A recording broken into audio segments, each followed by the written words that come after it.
So we'll see some of the lab exercises that we did.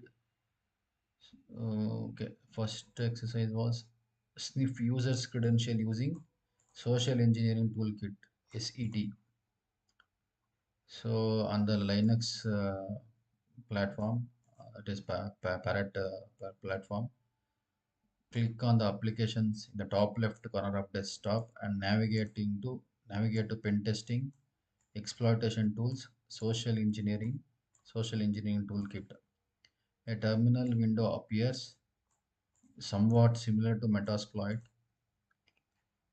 It contains various social engineering attacks, like it lists actually all these different options like spear phishing attack, website attack vectors, infectious media generator, create a payload and listener, mass mailer attack, Arduino based attack vector, wireless access point attack vector, QR code generator attack vector, PowerShell attack vector, third party mobile module. So in the iLabs, we selected the second option, that is perform website attack vectors.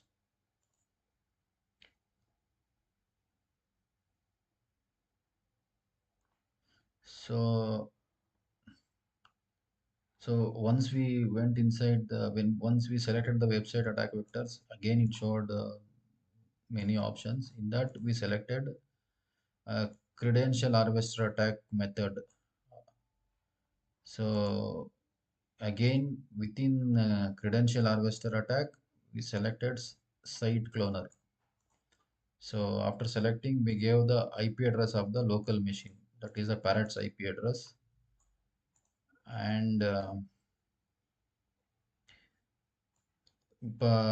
we cloned this URL called moviescope.com.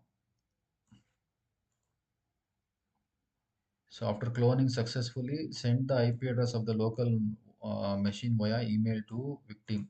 So here what happens is whenever a victim tries to browse using the link which we send,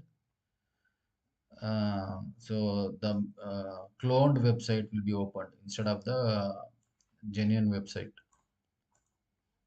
So here once we generated the link, we'll send that link via email and wait for the attacker to click on the link.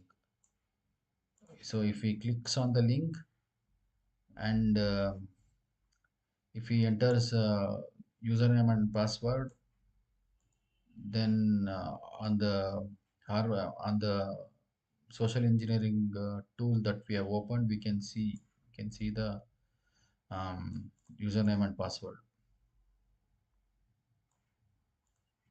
So next lab is using a shellfish to mount a phishing attack with a cloned Instagram login page, somewhat similar to the previous exercise where we cloned a movie scope using SET, social engineering tool. Here we are using a different tool called as shellfish to clone a Instagram. So again, this also is done using Parrot.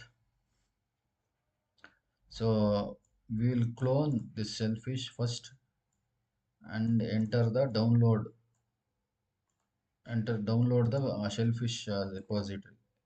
After downloading, we have to enter into the shellfish and navigate to the shellfish folder.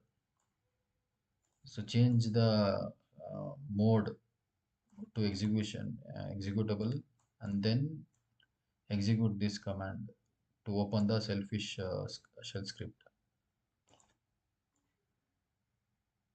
So once we enter the command, a terminal window open, just like our in previous lab where a SCT terminal window opened. The same way shellfish terminal window open. The shellfish options appears. So in that we selected the first option by typing 1 and press enter to choose the Instagram option, and then choose a port forwarding option, and then we chose also option to NGROK option. So this is to create a malicious link. The previous example, we didn't create a URL. So the attacker, if he clicks on the link that we sent, he can see our IP address in the URL. So he might get doubt. But in this exercise, we will be generating a fake URL as well. So in the browser, he will not see the IP address, but he will see a URL. So we will get a link after choosing this option 0 to NG or OK option. So we'll get a link. So we can copy that link and send to the victim. So once we send a mail to the victim after he clicks, uh, so we will on our terminal we'll get many information like the victim's IP, user agent, host name, reverse DNS, and IP continent is also displayed along with the obtained Instagram credentials.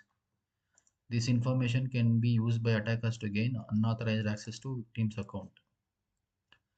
Similarly, in the lab 3, we used a Netcraft tool for detecting a phishing. So for using the Netcraft tool, first we have to add the Netcraft extension from the Netcraft website to our browser. So after adding, the Netcraft extension icon appears in the top right corner of the browser. So we can go to any website, say for example, certifiedauthor.com. So the certifiedhacker.com web page appears. So then we can click on the Netcraft extension icon on the top right corner of the browser. So when we click, a dialog box appears displaying the summary of information such as risk rating, site rank, first seen, and host about the searched website. Click on the site report link. So the site report for certifiedhacker.com page appears displaying detailed information about the site such as background, network, IP delegation, SSL, TLS, hosting history, etc. If you attempt to visit a website that has been identified as a phishing site by the Netcraft extension, you will see a pop-up alerting you to suspected phishing. So next lab, again it's a phishing detection tool using fish tank. So we can directly go to the fishtank.com. In the fish tank web page, it displays a list of phishing websites under recent submissions. The recent websites that we visited, it shows that. So we can select any website in that list and can view the information about that. And again, in the home back, if you go back to the home page, in the found phishing site text field, type any URL that you want to check whether it is to check for a phishing. In our example, we gave this b raid ru slash confirm website, and then after entering the URL, we clicked on the is it a fish button. If the site is a phishing site, fish tank returns a result stating that the website is a fish. Next lab is audit organizations security for phishing attacks using OPhish, OH fish. So before starting this task, you must activate your OPhish account. So after activating and then log in to a OPhish account, you will be redirected to the OPhish dashboard. In the OPhish dashboard, click on the entice to click option. So you click on the entice to click option. The The create new email phishing campaign form appears. In the campaign name field, enter any name. Here, test enter is to click. In the select template category field, we can select in the lab we selected coronavirus slash COVID-19 from the drop down list. So there are many other templates which we can select. In the select country field, leave the default option selected, all the countries. In the select template field, click the select template button and click coronavirus advisory from the drop down list. Leave fields such as sender email, sender name, subject, select time zone, expiry date, and schedule later set to their default values. Import users pop-up appears. Click to select quick adoption from the list of options. It even shows the users to which we can send. The import users info pop-up appears. Enter the details of the employee and click add. Similarly, you can add the details of multiple users. Here we added two users.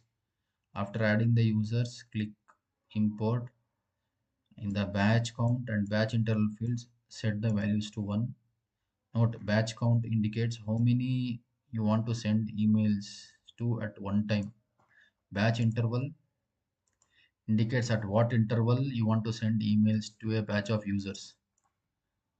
Leave the landing page field set to its default value. Now scroll down to the end of the page and click create to create the phishing campaign. Add to your whitelist pop-up appears, click done. The confirm pop-up appears, click sure. A countdown timer appears and phishing campaign initiates in 10 seconds. The alert pop-up appears indicating successful initiation of phishing campaign. Click OK.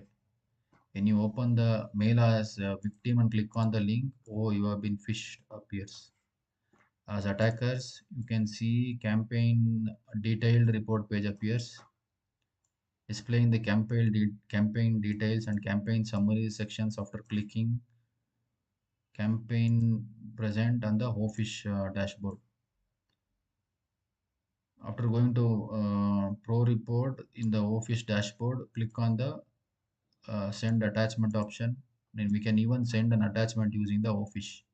In the previous example, we sent a link, phishing link. Now we will be sending the malicious attachment to the victims. Again, when the victim opens the this new phishing email with the malicious attachment, he'll be redirected to some website, and he'll be getting a message saying that you have been phished. So this is about some of the exercises. We will see some other exercises in the other labs.